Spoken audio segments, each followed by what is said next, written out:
Good afternoon everyone, my name is Lewis. Welcome back to the channel. I hope you're all safe and well. Now on today's episode I'm going to be continuing my series of unboxing videos. You guys out there seem to enjoy it. I seem to have accumulated a few new records, so I'm more than happy to show them off to you, see what you think, see if it's something you already have in your collection or was perhaps thinking about getting for your collection. But here goes. Let's make a start, shall we? Right, first out of the gate today is a 1969 release by a band called Bird Curtis Quintet, and the album is entitled Needs Be. Look at that. That's really quite nice, that cover. Yeah, I've got no complaints with that. So I happened to find this particular album on a website, and it was deep in their catalogue. It was like, I can basically tell that it was completely ignored for some time. So whoever the retailer was, they were really happy that somebody put in an order for it. And when I did happen to have a listen to this album, a cursory listen, it was certainly right up my alley. It's really what I wanted to hear at this time, which was a slice of British jazz. So yeah, really glad to have it in my hands finally. This is the reverse side, which is got some nice little sleeve notes on there. The bump sticker on the front reads as follows: Bird Curtis Quintet, Needs Be. At turns melancholy and exhilarating, the rediscovery of this lost gem of quintessentially British jazz is a triumph of the crate digging art, according to John Stapleton, whoever you are. But yeah, I can't dispute what you're saying, Mr. Stapleton. The quintet's second album, recorded in '69 but never made it past the test press stage. First ever release, remastered with new liner notes by Darryl Runswick, CD and digital download included. So yeah, in terms of bang per bucks, that's super good. No, I would have just bought the album, but seeing as you're going to give me extra bits on top, that makes it even more fantastic. So yeah, really glad about that. Just to show you what accompanied it is the CD in question. Now I've kind of completely gone off CDs, but nevertheless it's really nice to have that, just in case. The vinyl itself comes in the standard white paper affair. I'm not going to go too much into it. You've heard me whine on and on about the paper sleeves, but it's just the nature of things.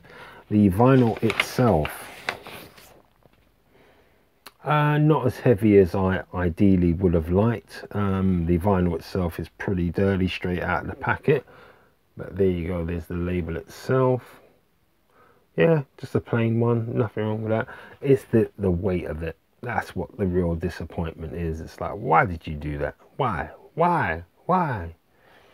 you could have kept your CD, and you could even have kept your download code. I just would have preferred a much heavier piece of vinyl, but hey ho, you can continue to ask and you probably will never get. So there you go. Right, that's the first album. The second album today, when I discovered it, it just blew my mind. It's by a band called Ambiance, and the album's entitled Into a New Journey, and this is part of the Private Wax series compiled and curated by the mighty Zaf for the BBE label. So it's a nice little gatefold cover. Yeah, it's still in its packaging, so I won't be taking it out for the moment.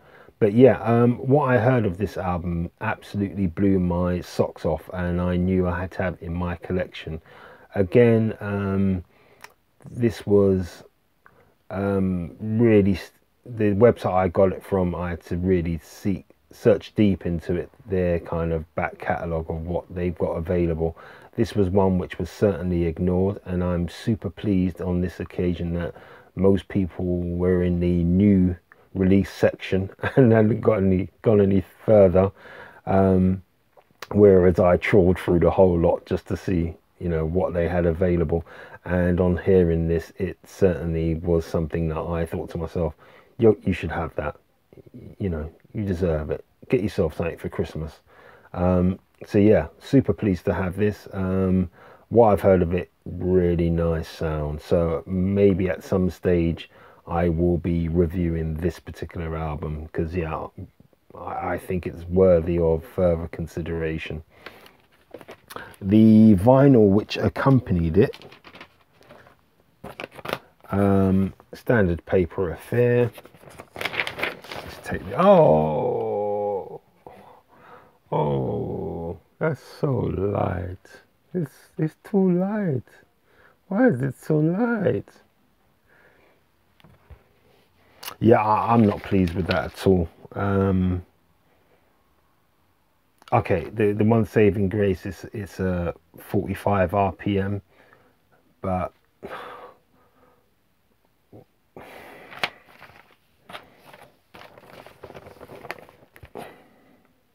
just can you see my eyes just script? He's a mad dog here.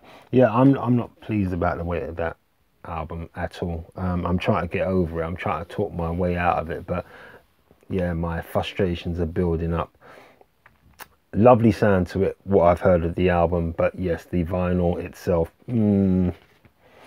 Right, let's just move on. The third album is a 1975 release by a talented bassist by the name of Cleveland Eaton, and the album's entitled Plenty Good Eaton.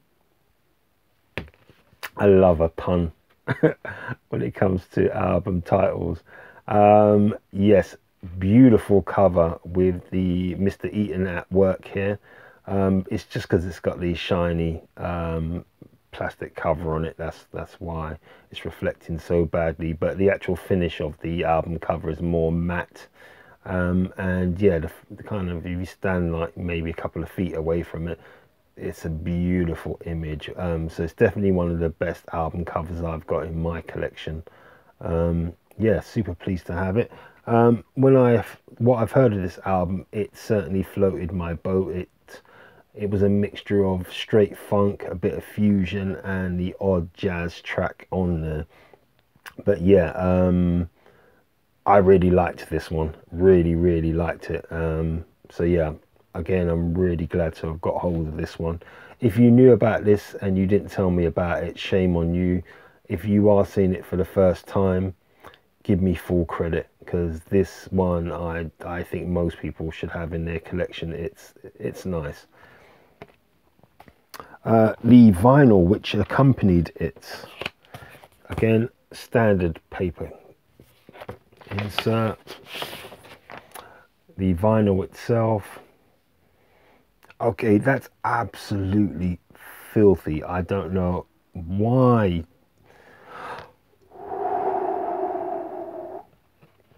Anyway, so having a look at that, yeah, I'm just trying to suppress my anger at how dirty the vinyl comes out of the packet when I was the first person, you know, I broke the seal on it. Why on earth would it be in such, why would it be so dirty? Yeah, I'm gonna try and get over that. It's not the best weight. Yeah, I think there's a theme gonna be throughout this episode of what I believe to be too light in terms of weight vinyl, but let's see once they've been cleaned up, and yeah, we'll see how they play. But yeah, I love what I've heard of that album. The fourth album today is a lovely slice of Brazilian samba stroke bossa nova. It's by a gentleman called Serginho Moretti, and it is a 1981 release originally. That's real nice, that cover. Look at it, look how warm his smile is. This is a dude that, yeah, you can hang out with. He's a guy who's going to lend you, if he's got like, you know, $10 or £10, his last £10 in his wallet, and you needed to borrow 8, he'll give it to you. Yeah, he looks like that kind of person. And he wouldn't even be the type of person who make a big song and dance about it, and next time he see you immediately start talking about his money. He'd show a bit of class. So yeah, I like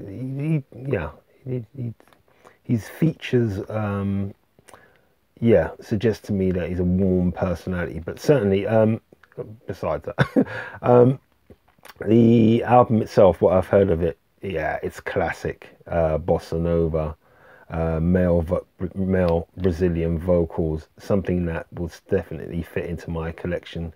Lovely. So as soon as I heard it, I thought to myself, yeah, you know what, you need this in your life. So really glad to pick this one up. As you can see, it's got that kind of facsimile type obi, Japanese obi strip type thing going on.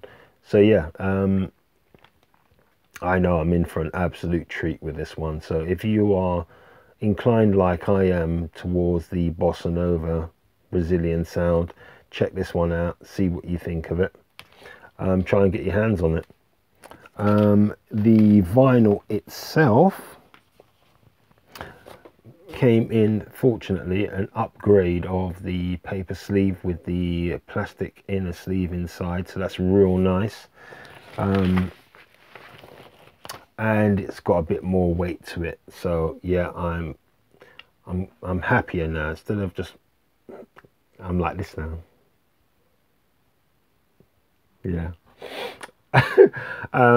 Yeah, super flat, super clean, everything a person could want from a new piece of vinyl. So I'm really happy about that. It's on 45 RPM as well. Again, that's lovely, lovely, lovely. So yeah, smiles have been restored. Yeah, pleased to have that. So yeah, the last album today, I had to wait a while for it because I bought it as a pre-release, and yeah, I had to wait ages for it to arrive. And it is Walter Bishop Jr. and the album's called Coral Keys. It's a 1971 release originally. Yeah, so I quite like his man spread in there. Yeah, he's just like being proactive and letting a bit of ventilation get to that particular area. So yeah, it's easy to read it out of context. He's not being just, you know, overly masculine. It's just like, no, I just needed a bit of ventilation, that's all. So yeah, on the Black Jazz label. Oh yeah, I'm going to show you how this album cover works. It just makes me laugh. So if you spin it, it's the same image on the same video. Yeah, that's quite funny. Yeah, I do enjoy that. So the blurb for this album is as follows: prime piano quartet and quintet stylings from legendary Black Jazz label featuring Woody Shaw, Harold Vick and Idris Muhammad. See, no wonder I liked it, because it's got some super powered musicians on there. So yeah, it's a very good, yeah. What I've heard of it is like right up my alley, exactly what I want to hear. And yeah, I can't wait to get this cleaned up, put on my turntable, have a really good listen to it, and at some point seen it on like that shelf or that shelf over there. But yes, it's going to fit in lovely with my collection, so really pumped to have this one. The vinyl itself, oh no, before that, it came with a bit of promotional material. So that's one side of it. I guess it's to do with the artist himself and how the album came into being. That's a lovely promotional headshot there. That's a luscious goatee he's got there as well. Looks like the kind of guy that most parents would like their daughter to come home with. Yeah, respectable. Yeah, he's going to put food on the table. Yeah, you know that. So yeah, I really like that. Some interesting material to go through when I get some time. The vinyl itself, okay, definitely wins today's award for placed in the best sleeve possible. So there you go. Yeah, I'm happy with that. That's making me feel a bit better about myself. Vinyl, yeah, it's not brilliant. Again, on the Black Jazz label. So yeah, that's nice. It seems flat as you could expect. It's relatively clean. Yeah, I got no complaints. I think the last two albums have got me over that little hump I had with the first three, in terms of just my bottom lip was trembling with disappointment. But yeah, my faith has been restored with the last two. So yeah, that's the last album for today's unboxing. I hope you enjoyed the episode today. If you enjoyed the content, please consider liking, subscribing, sharing, and perhaps commenting down below. Yes, it's always nice to have your feedback. Thank you very much for spending some time with me. I do appreciate that. If there's something that you liked in terms of what I've shown you today, I would suggest trying to purchase them sooner rather than later, before they either go out of stock or go up in price. So yeah, happy listening to you all out there. Again, thank you for spending some time with me. I do appreciate it. So until the next episode, please look after yourselves, stay safe, and I will see you soon. So until then, take care. Bye bye.